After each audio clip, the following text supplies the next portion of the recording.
20절까지 말씀을 함께 보도록 하겠습니다. 마가복음 1장 16절에서 20절까지 말씀을 보도록 하겠습니다. 마가복음 1장 16절에서 20절까지 말씀을 제가 한 절 읽고 여러분이 한 절 읽고 한 절씩 교독하도록 하겠습니다. 갈릴리 해변으로 지나가시다가 시몬과 그 형제 안드레가 바다에 금을 던지는 것을 보시니 그들은 어부라.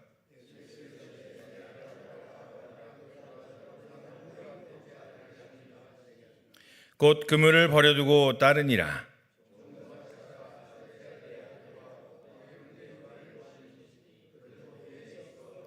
함께 읽겠습니다. 곧 부르시니 그 아버지 세베대를 품꾼들과 함께 배에 버려두고 예수를 따라가니라. 아멘. 귀한 찬양 감사합니다. 주의 주권과 주의 통치와 그의 그 모든 그 부분이 참 우리에게는 가슴이 벅차고 설레는 단어들인 것 같습니다.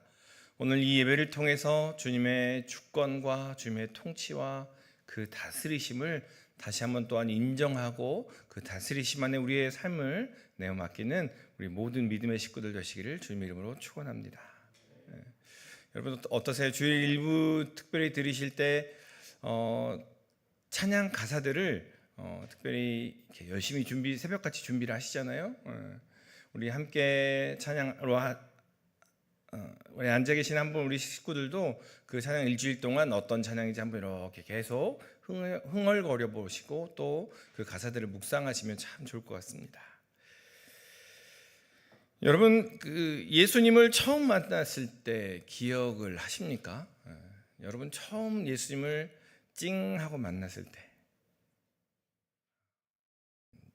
예수님께서 여러분을 처음 부르셨을 때 혹시 어떠한 감정이었는지 또 어떠한 상황이었는지 너무 오래되셔서 기억이 안 나시는 것이죠. 우리는 한번 그것을 기억해 봐야 합니다. 너무 오래전이지만 처음 만났을 때 어땠더라? 내가 처음 주를 만났을 때 외롭고도 쓸쓸한 모습 말없이 홀로 걸어가신 길은 영광을 다 버린 나그네. 우리가 항상 이 찬양을 가끔씩은 합니다. 내가 처음 주를 만났을 때 어땠더라? 내가 처음 주님과 함께 사랑을 이야기하고 주님께서 나의 이름을 처음 불러주셨을 때 내 마음이 어떠했더라? 우리가 항상 함께 기억했으면 합니다. 예수님께서 갈릴리 바다를 거니셨습니다. 매일 그 해변을 거니시면서 사람들이 그 갈릴리 해변에서 무엇을 하는지 아마 하루하루 살피셨던 것 같습니다.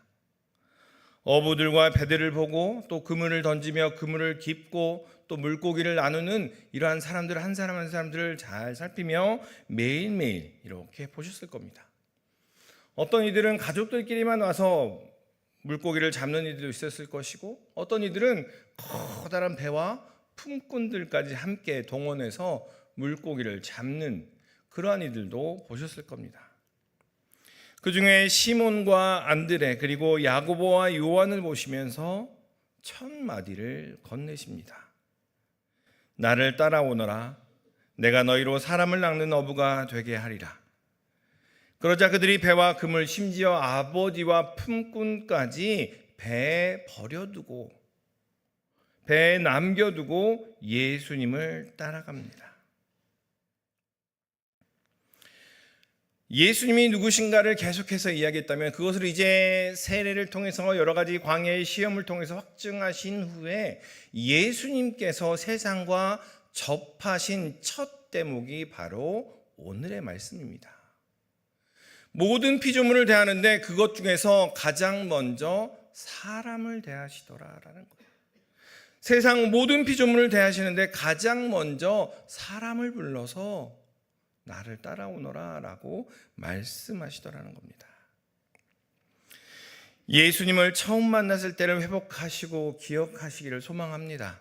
왜냐하면 예수님께서 하나님 나라의 복음을 선포하신 후에 가장 먼저 하신 일이 사람을 부르신 일이고, 모든 피조물을 대하는 데 있어서 가장 먼저 찾아가셔서 부르신 이들이 바로 사람의 이름이기 때문에 그렇습니다. 하나님의 나라는요, 그냥 멋진 빵빠레가 울리면서 그냥 멋진 영광스러운 그런 모습으로 드러난 것이 아니고요, 하나님께 속한 사람들, 하나님의 부름받은 사람들, 하나님의 주권과 통치를 인정한 사람들을 통해서 하나님의 나라가 드러나더라는 거예요. 그것을 펼쳐내시는데 가장 먼저 부르신 이름이 바로 이 자리에 앉아 계신 여러분의 이름이라는 겁니다. 우리 좌우에 계신 분 바라보시면서 하나님께서 당신을 부르셨습니다. 인사 한번 하겠습니다. 제가 당신을 부르셨습니다라고 하셨다고 당신이라고 말씀하지 마시고요. 이름을 부르면서 그렇죠. 하나님께서 장로님을, 하나님께서 집사님을 직분도 말고요, 제가 직분 불렀다고 이름을 부르면서 하나님께서 나의 이름을 불러주셨다라는 거예요. 당시에 랍비나 선생님들은 사람을 이렇게 찾아다니지는 않았어요. 당시에는 사람들이 모인 상태에서 랍비 선생님들을 모셔서 그 율법을 풀어내는 것을 들었습니다. 그런데 당시에 구약에 있어서 유일하게 사람을 찾아다니며 불러낸 사람이 누구냐면 선지자입니다. 그러니까 다시 말하면 예수님께서는 선지자의 모습으로 하나님의 말씀과 하나님 나라를 증거하기 위해서 한 사람 한 사람을 찾아다니며 불러냈다는 거죠. 여러분, 우리가 은혜를 크게 받거나 열정이 있거나 마음이 뜨거워질 때 여러분 어떻게 하십니까? 우리는 기도하러 가거나 찬양을 하거나 또 열심히 봉사를 하나 더 해봐야지 라고 여러 가지 모양으로 생각을 합니다. 그런데요, 하나님께서 여러분 이 말씀을 제자들을 부르실 때마다 그 생각 안 해보셨습니까? 왜 그들을 불렀을까? 거기에는 수많은 어부들이 있었을 텐데 왜 유독 그들을 부르셨을까? 예수님께서 사람들을 부르신 모습을 기억해 보면 예수님께서는 성전에서 제자를 부르지 아니하셨습니다.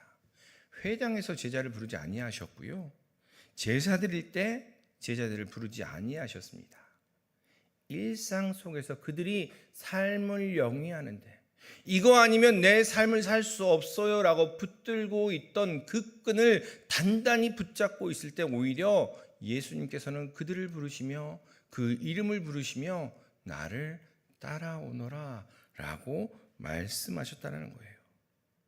일상의 순간들, 매일매일의 순간들에 그들을 부르신다라는 겁니다. 아브라함은요, 열심히 아버지를 따라서 우상을 만들었습니다. 그 우상을 만드는 것이 나의 부를 축적할 수 있고 나를 편안하게 해주는 것이기에 그 우상을 만들 때 하나님께서 아브라함을 부르셨고요, 아모스 선지자는요, 열심히 양을 치고 있는데 하나님께서 그를 부르셨습니다.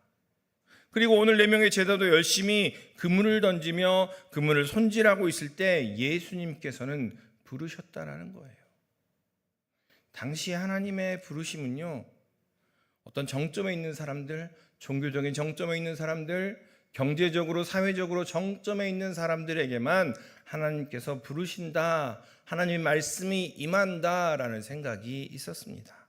그런데 하나님께서는, 예수님께서는 하루하루를 살아가는 그 사람들의 삶에 찾아가셔서 그들을 부르고 계신다라는 거죠. 그럼 왜 일상의 순간에 부르셨을까? 그 일상의 순간이 바로 창조의 순간이기 때문에 그렇습니다. 우리는 우리가 하루하루 순간순간 하는 일들을 가벼이 여길 때가 있습니다. 그러나 숨 쉬고 아침을 깨우고 밥 먹고 사람들을 만나고 서로의 얼굴을 바라보는 것, 그것이 바로 하나님의 창조의 순간이라는 사실을 기억하셨으면 합니다. 매일매일 바라보는데 그게 무슨 창조입니까? 라고 생각하실 수도 있습니다. 왜냐하면 서로에게 생명을 불어넣어주고 서로를 마주할 때마다 서로에게 삶의 의미를 주며 삶을 회복하게 하는 일들이 일어나기 때문에 그렇다는 겁니다.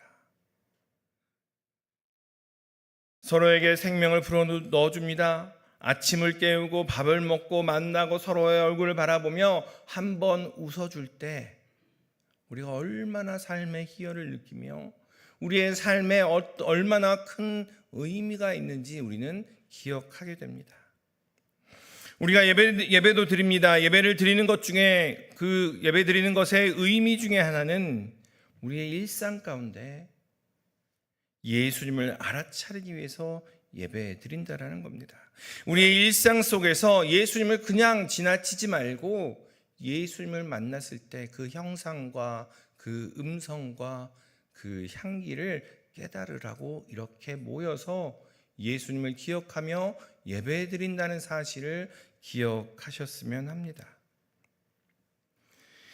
예수님께서는 우리의 일상의 그 모습 그대로 우리들을 만나시고 또 그 모습 그대로 우리를 부르셨습니다.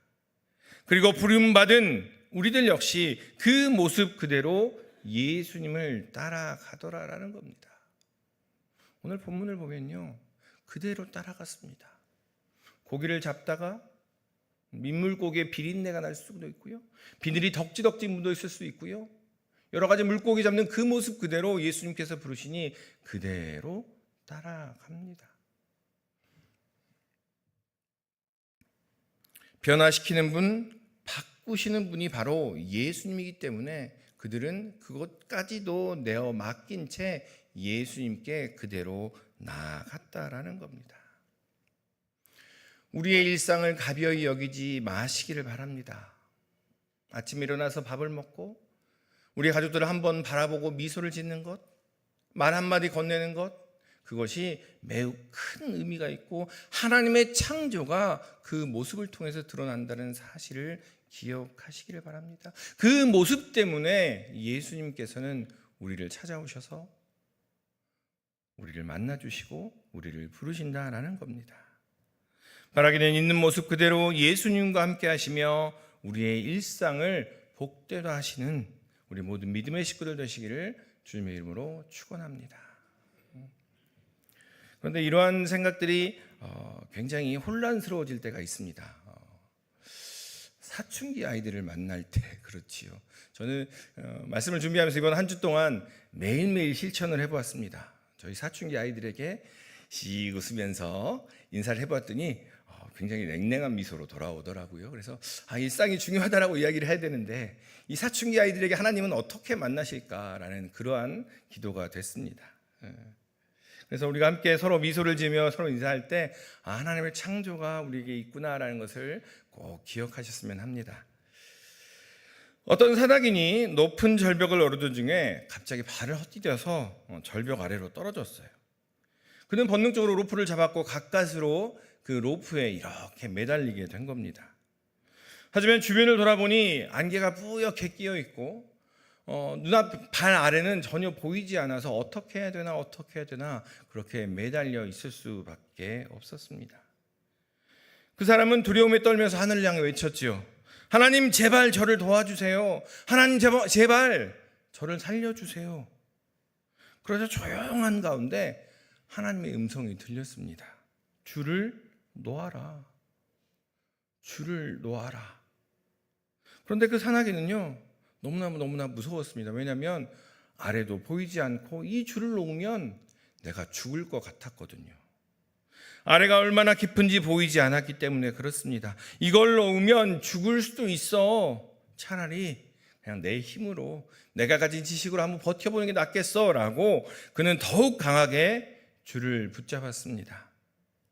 얼마 후 구조대가 도착했을 때 그 사나기는 여전히 로프를 꽉 쥔 채 얼어붙어 있었습니다. 하지만 안타깝게도 그는 이미 숨을 거둔 상태였던 거죠. 그런데 그 사람을 구조하러 왔던 그 구조대는 매우 놀라운 사실 하나를 발견했는데 그가 매달려 있던 높이는 불과 땅에서 1m 정도밖에 되지 않았다라는 겁니다. 그 줄을 놓으면 죽을 수도 있어. 그러니 내 힘으로 꽉 붙들어야지. 그런데 오히려 그것이 그 사람을 죽게 만들었던 겁니다. 예수님께서 제자들을 향하여 이렇게 말씀하십니다. 오늘 우리 함께 17절 말씀을 같이 한번 읽겠습니다. 17절입니다. 시작. 예수께서 이르시되 나를 따라오너라. 내가 너희로 사람을 낚는 어부가 되게 하리라 하시니. 예수님께서 우리의 일상 가운데 찾아오십니다. 우리의 삶을 꽉 붙들고 하루하루 열심히 살아가는 거 매우 중요합니다. 그 순간 예수님께서 찾아오셔서 그 손 한번 놔봐. 잠깐이지만 그 손 한번 놓고 내가 어떻게 너를 인도하는지 한번 봐봐 라고 우리를 부르신다는 겁니다. 예수님의 부르심이 누구를 어떻게 무엇을 목적으로 하는가라는 것을 담고 있는 구절이 바로 17절의 말씀입니다. 그리스도인은 예수를 따르는 사람들입니다. 예수님을 따라서 사람들을 주님께로 인도하는 사람들이 바로 우리 그리스도인이라는 거죠. 우리는 예수님을 따르는 사람들입니다. 물론 그 중에서는 예수님을 따르는 중에 사도 바울은 이렇게 이야기하죠. 너희는 나를 본받는 자가 되라. 여러분 신앙생활하면서 신앙이 성장하기를 원해요. 어떻게 하면 신앙이 성장할 수 있을까요? 믿음 좋은 사람들과 함께 잘 지내는 겁니다. 믿음의 본을 삼고 그 본을 따라서 함께 호흡하며 나아가는 것이 신앙의 가장 좋은 성장을 이룰 수 있게 되는데요. 신앙이 좋다는 이들을 본받을 수는 있습니다. 그런데 결코 그 뒤를 따라서는 안 된다라는 거예요. 그리스도인이라는 존재는 오직 예수님만을 따르는 사람들입니다. 요즘에는 잘 살펴야 하는 시대가 되어버린 것 같습니다. 정말 예수님을 따르는지 아니면 예수님의 이름만 걸어놓고 다른 것들을 추구하는지 여러 모양으로 살펴보아야 할 때가 되어버린 것 같습니다. 신앙의 이름으로 예수님의 이름으로 여러 가지를 표방을 합니다. 그런데 그 이면을 들여다보니 그 속을 들여다보니 예수님이 아닌 다른 것을 따르게 만드는 것들이 너무나 흔하게 또 익숙하게 우리 주변에 많더라라는 거죠. 그렇다면 예수님을 따르는 것과 예수님 아닌 것을 따르는 것은 어떤 차이가 있을까? 여러분, 예수님을 따르는 삶은 어떤 삶일까요? 예수님을 따른다. 성경에서는 계속 이야기합니다. 예수님을 따른다라는 것은 하나님을 사랑하고 내 이웃을 내 몸과 같이 사랑하는 것이라고 이야기합니다. 예수님을 따른다는 것은요, 성경은 반복해서 이야기합니다. 하나님을 사랑하고 내 이웃을 내 몸과 같이 사랑하는 것. 그것이 바로 예수님을 따르는 것이다라고 이야기합니다. 예수님께서 복음서에서 행하신 모습들을 차별하지 않고 구별하지 않고 내 판단대로 선택하지 않고 하나님을 어떻게 사랑하는지 또 예수님께서 행하신 대로 내 이웃을 어떻게 사랑하는지. 저 사람들은 사마리아 사람이니까 사랑하지 않을래. 저 사람들은 죄인이니까 사랑하지 않을래. 저 사람은 내 마음에 들지 않으니, 저 사람은 머리 모양이, 옷 모양이, 행색이 마음에 들지 않으니 사랑하지 않을래라고 우리의 잣대로 판단하는 것이 아니고요. 나는 불편하지만, 나는 비록 내 마음에 들지 않지만 예수님께서 그렇게 하셨으니, 예수님께서 그렇게 사랑하셨으니 그렇게 한번 해보아야지 하는 것이 바로 예수님을 따르는 삶이라는 겁니다. 그런데 당시에 예수님을 따르지 않는, 하나님을 알고 있지만 예수님을 따르지 않는 사람들이 있었습니다. 바리새인도 있었고 사두개인도 있었고 열심당도 있었습니다. 바리새인들은 어떤 사람입니까? 율법에 대한 자신의 열심을 따르는 사람들이었어요. 율법을 열심히 믿으면, 율법을 열심히 행하면 하나님의 구원이 있을 거야. 사두개인은요, 계산을 빨랐던 사람이에요. 이렇게 하면 종교적인 힘도 얻을 수 있고 세속적인 힘과 권력도 얻을 수 있어라고 계산을 빨리 돌리는 사람들이 바로 사두개인이었습니다. 또한 열심당들은 자신의 사상을 따르던 사람들이었습니다. 그런데 이 사람들의 특징은 뭡니까? 구별을 짓더라는 겁니다. 구별을 짓고 차별하고 사람들을 등급을 매겨서 이렇게 나누더라라는 겁니다. 우리는 성경에 예수님께서 어떻게 이웃을 사랑하였는지, 어떻게 하나님을 사랑하였는지 잘 알고 있습니다. 나는 예수님을 따릅니다. 세상을 따르지 않습니다. 어떠한 사상과 체제를 따르지 않습니다. 오직 예수님만을 따릅니다. 라는 이야기는요, 하나님을 사랑하고 예수님께서 이웃을 그렇게 사랑하셨기에 그들이 어떠한 모습이든 간에 그들을 사랑해 보겠습니다라는 결단하는 사람이 바로 예수님을 따르는 사람이라는 사실을 기억하시기를 바랍니다. 그리고 그 예수님을 따라야 합니다. 우리는 여러분 예수님을 잘 따르십니까? 그러면 어떤 생각이 가장 먼저 드십니까? 아까 좀 전에도 말씀드렸지만 하나님을 사랑하고 예배를 열심히 드리고 봉사 열심히 하고 세상에서도 하나님을 생각하면서 세상 속에서 그리스도인답게 살아가는 것이라고 생각을 하실 겁니다. 그렇죠? 네, 맞습니다. 매우 중요한 이야기지요. 그런데 거기에 덧붙여서 한 가지, 예수님을 따르라라는 그 원어 의미에 보면요, 뒤를 따르다라는 의미가 강조되어 있습니다. 예수님의 뒤를 따라가다, 예수님을 뒤따르다라는 의미가 있다라는 겁니다. 앞서가지 말라라는 이야기입니다. 마태복음 16장에서 예수님께서 처음으로 제자들에게 말씀하십니다. 내가 예루살렘에 올라가서 고난을 당하고 십자가에 달려 죽을 것이다. 그리고 3일 만에 부활할 거야 라고 제자들에게 처음 이야기하시죠. 그런데 갑자기 오늘 부름받은 시몬이, 베드로가 예수님께 불쑥 나가서 이야기합니다. 예수님, 그러한 일이 절대로 예수님께 일어나지 않게 하겠습니다. 내가 예수님을 지켜주겠습니다. 내가 예수님을 보호하겠습니다. 라고 이야기를 하죠. 그때 예수님께서 말씀하십니다. 사탄아, 내 뒤로 물러가라. 아니, 큰 잘못한 거 아니고요. 예수님을 너무 사랑하니까, 인간적인 마음으로 그냥 너무나 좋아하니까 내가 지켜줄게요 예수님이라고 이야기했을 뿐인데, 오히려 예수님께서는 베드로를 향해서, 시몬을 향해서 사탄아라고 말씀하시더라는 거죠. 다시 말하면, 시몬아, 내가 너를 어떻게 불렀니? 내가 너를 처음 불렀을 때 그 모습을 한번 생각해봐. 내가 어떠한 단어로 너를 불렀는지, 어떻게 하나님께서 너를 이끌었는지, 내가 너를 어떻게 이끌었는지 기억해 보라라는 이야기입니다.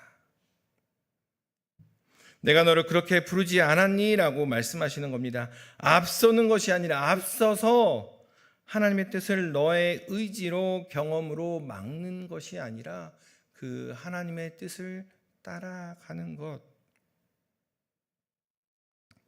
그것을 이야기하고 있는 겁니다. 인생을 살면서 우리가 너무나 잘 아는 것처럼 새 여자의 말만 잘 따르면 된다라고 이야기하죠. 남성들은 알고 계셔야 합니다. 그것을 우리의 자녀들에게도 전해 주어야 합니다. 결혼하기 전에는 어머니의 말, 결혼한 이후에는 아내의 말, 그리고 운전을 할 때는 내비게이션의 말을 잘 따라야 한다라고 이야기를 하죠. 인생을 살면서 세 가지 여성의 말만 잘 따르면 큰 문제가 없을 거다. 슬슬 느껴지기 시작합니다. 이제 아내의 말을 잘 들을 때가 되었구나. 예수님의 삶을 따라가겠습니다 라는 이야기는요, 예수님의 걸음걸음을 한번 살펴보며 우리의 가치관을 거기에 맞추겠습니다 라는 이야기라는 거죠. 여러분, 우리가 한 번쯤은 그러한 경험을 한 적이 있습니다. 우리의 생각을 거기에 맞추고 가치관을 거기에 맞추고 누군가에게 맞춘 적이 한 번쯤은 있어요. 언제? 누군가를 사랑할 때, 연애했을 때, 정말 너무너무 사랑해서 항상 궁금했을 때 우리가 계속 오늘은 너무 오래전 이야기만을 계속 하는 것 같아요. 예수님을 처음 만났을 때 어땠습니까? 여러분 사랑에 빠졌을 때 어떻습니까? 근데 우리가 항상 기억하셔야 돼요. 우리가 여러분 한참 사랑에 빠졌을 때 아침에 일어나면 일어났나 궁금하지요? 그렇지 대기야? 궁금하고 그렇죠? 계속 궁금하고 또 밥은 먹었나? 또 잘 지내고 있기는 하나? 계속 궁금합니다. 그것이 사랑의 특징이지요. 이 자리에 계신 할아버지들 할머니들 어떻습니까? 우리 손주들이 잘 일어났나? 꼬물꼬물 잘 기어다니고 있나? 뒤집었나? 트름은 잘하고 있나? 계속 궁금해합니다. 그것이 사랑의 특징이라는 겁니다. 사랑하면요 관심 갖게 되고 가치관을 거기에 맞추게 되고 계속 살펴보게 되더라는 겁니다. 그것이 바로 따른다라는 겁니다. 예수님을 따릅니까? 예수님을 잘 따르고 계십니까? 라는 이야기는요 예수님을 얼마나 잘 사랑하고 있는가라는 것을 말하고 있습니다. 예수님께서는 제자들을 부르시면서 나를 따르라라고 말씀하셨습니다. 나를 따르라라고 말씀하시며 그들을 얼마나 사랑하는지 먼저 보여주시고 내가 나를 사랑하느냐라고 계속해서 그 의미를 바꿔서 이야기해 주시고 계신다는 겁니다. 그런데 우리가 한번 생각해 볼 이야기가 있습니다. 이 시대를 살아가는 우리들은 예수님을 잘 따르고 있습니까? 라는 질문을 던져봅니다. 우리는 이 시대를 살아가면서 신앙생활을 하면서 예수님을 잘 믿습니다 라고 이야기합니다. 믿음이 어떠한지 우리의 믿음의 모습이 어떠한지 내가 예수님을 믿습니다에 중점을 둡니다. 물론 그 믿습니다에는 예수님을 따르겠습니다라는 의미를 충분히 담고 있을 것입니다. 그러나 예수님께서는 당신의 사람들, 세상을 변화시킬 사람들을 부르시며 나를 따르라라고 이야기했다라는 것을 기억했으면 합니다. 나는 예수님을 믿습니다라고 이야기하며 안전한 예배당에 안전한 믿음의 사람들끼리만 머물러서 교제하는 것이 아니라 예수님을 따르며 그 경계를 넘어서는 우리 모든 믿음의 식구들 되시기를 주님의 이름으로 축원합니다. 그렇다면 무엇을 할 것인가? 오늘 성경은 이야기합니다. 나를 따라오너라 내가 너희로 사람을 낚는. 여러분 예수님께서 우리를 부르신 이유는요 사람을 낚기 위한 겁니다. 사실은 이 표현이 요즘 시대에는 참 불편한 표현이죠. 낚다. 뭔가를 자신의 이익과 자신을 위해서 사람들을 속일 때 낚다라는 표현을 사용하잖아요. 그런데 예수님께서는 다른 의미로 순전한 의미로 이 표현을 사용하셨습니다. 죽음을 향해 달려가는 이들, 사망을 향해 달려가며 자신이 옳다 여기며 삶의 중심을 자기에게 두는 이들에게 그들을 구원하라고 우리를 부르셨다라는 거예요. 여러분 한 사람을 부르시고 여러분에게 은혜를 주시고 우리에게 힘과 능력을 주신 이유는 나 혼자 잘 먹고 잘 살고 우리끼리 잘 지내고 아니요. 그들을 보내셔서 한 사람 한 사람 파송하시며 죽음을 향해 달려가는 이들, 죽음을 향해 달려가면서도 자신이 어디를 향하여 가고 있는지 알지 못하는 그들이 고통스러울지라도 그들을 낚아 올리라고 우리를 부르셨다라는 사실을 우리는 기억해야 합니다. 이것이 바로 우리에게 은혜를 주신 이유입니다. 우리에게 사람을 찾아가라고 능력을 주신 이유이고 이것이 바로 우리가 모여서 예배 드리는 이유입니다. 그냥 예배 드리면서 하나님 나 치료받으러 왔어요. 하나님과 함께 내 마음 풀어내려고 왔어요. 물론 그것도 중요합니다. 그런데 그 마음 가지고 일주일 동안 어떻게 사시겠냐라는 겁니다. 예수님께서는 우리에게 말씀하십니다. 사람을 낚으러, 사람을 구원하러, 그들의 가는 길을 고쳐 놓으려 우리를 보내셨다라는 겁니다. 목사님은 교회에 있으니까 그런 얘기 하시죠. 이 세상 살아가는 것에 있어서 내 이 한 몸 신앙 유지하는 게 얼마나 힘든데요. 우리끼리 그냥 신앙생활 하는 것조차도 얼마나 힘든데요. 라고 반문하실 수도 있습니다. 그런데 여러분, 누가 우리의 신앙을, 누가 우리의 믿음을 유지하고 계십니까? 누가 우리를 보내시고 우리를 이끌어 가시냐라는 질문을 거듭거듭 해 보았으면 합니다. 예수님께서 갈릴리 바닷가에서 어부 네 사람을 부르십니다. 나를 따라오너라.